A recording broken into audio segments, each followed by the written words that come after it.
The Eagles were expecting this to be a very controversial call.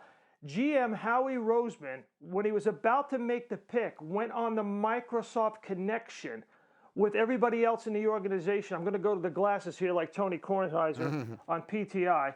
He said to everybody, we are going to pick Jalen Hurts here, so hold on to the side of the boat. It's going to get rocky. So he knew it was going to be a tough pick for people to accept. Carson Wentz, big new contract, signed to 2024. They had many other needs. But when you look at these numbers, I want to put up this graphic. And when you look at these numbers, the Jalen Hurts pick, 53rd in the second round, is not really an outlier. Since 2000, every single college football quarterback with a single season line of 3,000 passing yards, 30 touchdown passes, 1,000 rush yards. Deshaun Watson, Lamar Jackson, Kyler Murray, all first-round picks, all made an immediate impact. Fourth guy on that list, Jalen Hurts. So it's less to me. I hear what you're saying, but that's the Hurts part of it. How about the Eagles part of it? How does he fit into what they're doing? Well, I texted Doug Pederson right after the pick, and I said, hey, you got Carson Wentz, you just signed him, you've got other needs, why did you make this pick right here? And here's what he texted me back, and I want you to pay attention to the specific words that he used, but because he's always very specific in the message that he sends me. He said, quote, he has a great skill set that we can use as a quarterback and as a runner. He's tough, competitive, a proven winner. Now, Michael, that doesn't sound like a coach that's going to have Jalen Hurts riding the pine on the bench. That sounds like a coach to me that is going to use this guy right away to have an immediate and long-term impact on this football team. And, you know, it is Philly. So let's keep it real. The Eagles have been in 6 postseason games since Doug Pederson came on board, won a Super Bowl. Carson Wentz has been in a grand total of 9 offensive snaps in those 6 postseason games. Backup quarterback was a major need of this football team.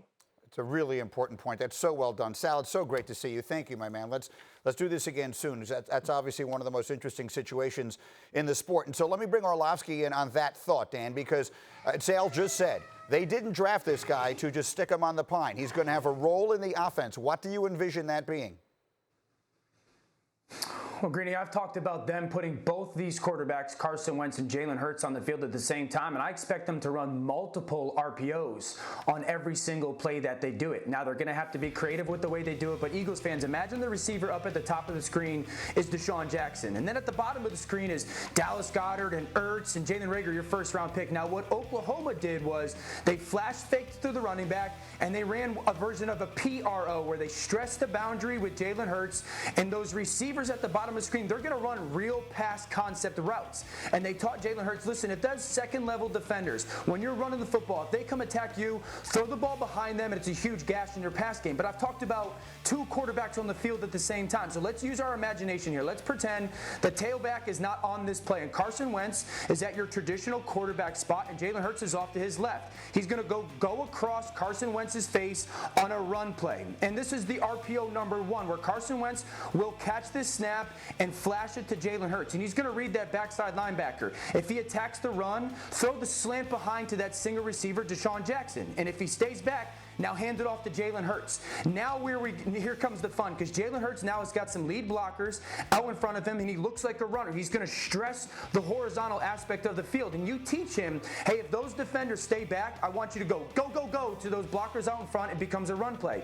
But if they come and attack you, RPO option number 2, you throw that ball over their heads to our pass game concept. This is just a small version of how I expect the Eagles to use both these guys. And everyone continues to talk that Jalen Hurts is Taysom Hill. I actually think that Jalen Hurts is going to be used a little bit like Cordell Stewart early on in his career. Cordell Stewart's first year, he had about 7 pass attempts, 15 carries, and 14 catches. And then his second year, he had like 30 pass attempts, 40 catches, and 40 carries and 17 catches. And that was part of his development. I see them using Jalen Hurts like the Steelers used Cordell Stewart. Thank you for watching ESPN on YouTube. For live streaming sports and premium content, subscribe to ESPN+.